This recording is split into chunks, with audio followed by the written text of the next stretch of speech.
Halo pemirsa GPR TV dari Sabang sampai Merauke dari Miangas hingga Pulau Rote. Bertemu kembali dengan saya Bilky Sabila dalam program Kominfo Newsroom.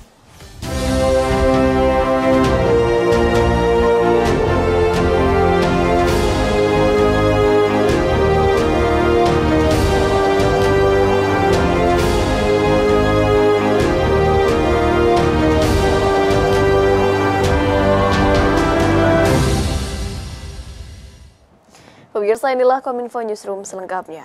Presiden Republik Indonesia Joko Widodo secara resmi melepas bantuan kemanusiaan dari masyarakat Indonesia ke Gaza, Palestina di lapangan Halim Perdana Kusuma, Jakarta Timur. Presiden Joko Widodo mengungkapkan langkah tersebut sebagai wujud solidaritas dan kepedulian bangsa Indonesia terhadap krisis kemanusiaan di Gaza, Palestina.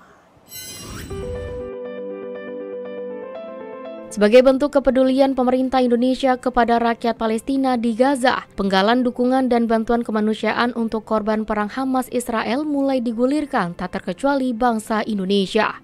Secara resmi, Presiden Joko Widodo melepas bantuan kemanusiaan tahap pertama untuk Palestina sebanyak lebih dari 50 ton yang diberangkatkan pada Sabtu 4 November dan Minggu 5 November 2023. Bantuan kemanusiaan tahap pertama tersebut hadir dari seluruh elemen yang terlibat seperti PMI 6,5 ton, Basnas 11,3 ton, Kemhan Republik Indonesia 2,6 ton, Indonesian Humanitarian Alliance atau IHA 3 ton, dan relawan Kita Bisa 2,6 ton. Adapun bantuan yang dibawa menggunakan 3 pesawat Hercules terdiri atas barang-barang yang telah disesuaikan dengan kebutuhan masyarakat Palestina di Gaza, yakni penjernih air minum, alat-alat medis, obat-obatan, hingga bahan-bahan makanan. Dalam pidatonya secara khusus, Presiden Jokowi mengungkapkan bahwa bantuan kemanusiaan ini merupakan wujud solidaritas dan kepedulian bangsa Indonesia terhadap krisis kemanusiaan di Gaza, Palestina. Ini merupakan wujud solidaritas Indonesia, wujud kepedulian bangsa Indonesia terhadap kemanusiaan. Karena tragedi kemanusiaan yang ada di Gaza tidak dapat diterima dan harus sesegera mungkin dihentikan. Saya ingin menekankan kembali bahwa Indonesia akan terus bersama perjuangan bangsa Palestina. Sementara itu, Duta Besar Palestina untuk Indonesia Zuhair Al-Sun menyampaikan ucapan terima kasih kepada pemerintah dan rakyat Indonesia atas bantuan yang diberikan bagi warga Palestina. Dubes Zuhair juga meyakini rakyat Indonesia akan selalu bersama dengan Palestina dan tidak akan pernah membiarkan Palestina sendirian. We are proud, really we are proud of your people and your government. Whatever assistance, whatever helps, whatever support is more enough for Palestine from this lovely country. Indonesia, as His Excellency mentioned, will remain always with Palestine, and they will not leave Palestine alone. Pemirsa, Menteri Luar Negeri Retno Marsudi mengungkapkan upaya evakuasi terhadap satu keluarga warga negara Indonesia dari Gaza belum berhasil. Evakuasi terkendala akibat pintu perbatasan dari sisi Gaza tidak dibuka, serta tidak ada evakuasi dari Gaza ke Rafah atau perbatasan Gaza dan Mesir selama 2 hari terakhir.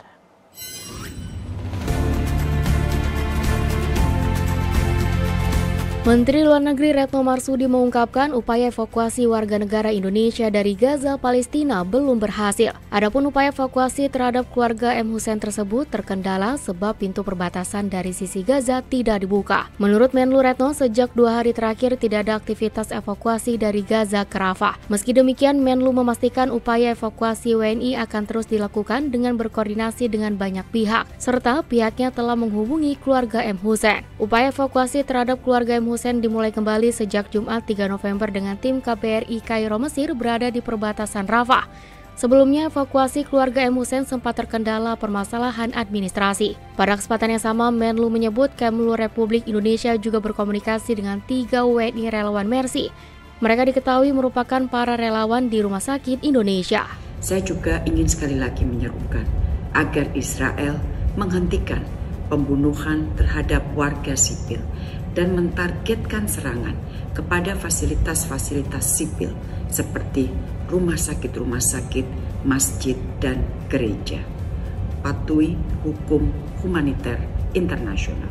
Sekjen PBB pernah mengatakan di dalam perang. Di dalam perang pun ada hukumnya. Sementara itu, pemirsa, Indonesia resmi menjadi anggota tetap ke-40 Financial Action Task Force. Kabar baik tersebut disampaikan langsung oleh Presiden Joko Widodo yang menegaskan Indonesia telah diterima secara aklamasi sebagai anggota organisasi tersebut.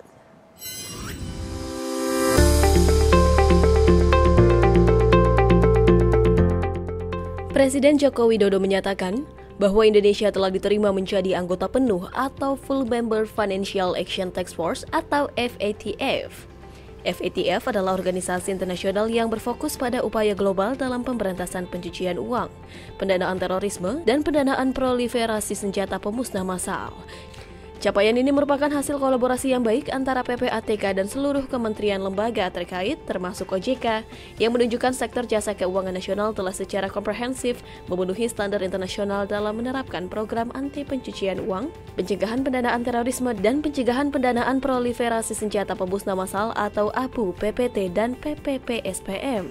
Presiden menekankan keanggotaan ini penting untuk meningkatkan persepsi positif terhadap sistem keuangan sekaligus keyakinan dan kepercayaan terhadap iklim investasi di tanah air. Keanggotaan ini penting untuk meningkatkan persepsi positif terhadap sistem keuangan Indonesia yang akhirnya akan berdampak pada meningkatnya confidence, meningkatnya trust Indonesia di sisi bisnis dan iklim investasi. Presiden Joko Widodo juga menyampaikan apresiasi kepada Komite Koordinasi Nasional Pencegahan dan Pemberantasan Tindak Pidana Pencucian Uang serta pemangku kepentingan kunci lainnya atas kerja keras dan komitmennya sehingga hal ini dapat terwujud.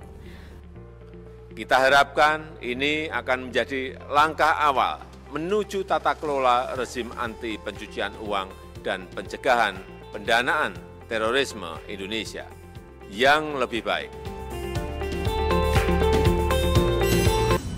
Pemirsa, Menteri Komunikasi dan Informatika Budi Aris Setiadi mengatakan pemerintah terus berupaya membangun infrastruktur dan SDM digital yang kuat. Diharapkan dengan upaya tersebut dapat menghadirkan masyarakat digital yang unggul bagi Indonesia dan dapat tercapai untuk menuju 100 Smart City.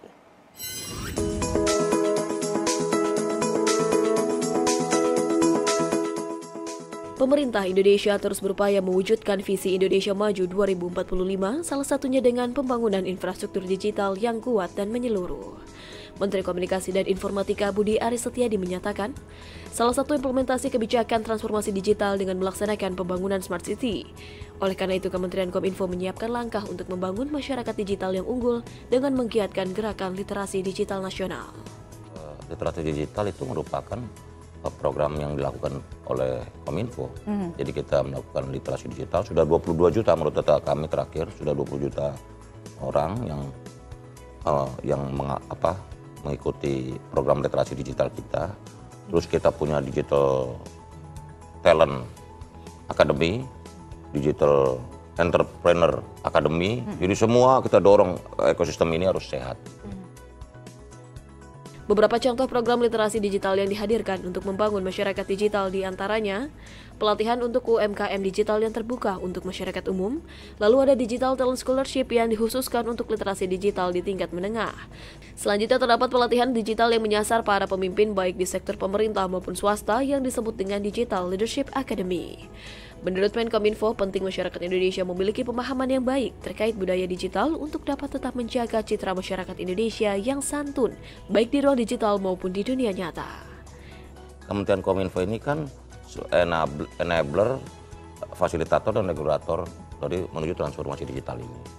Jadi prinsip-prinsip kami yaitu bahwa harus inklusif, memberdayakan dan berkelanjutan. Itu penting.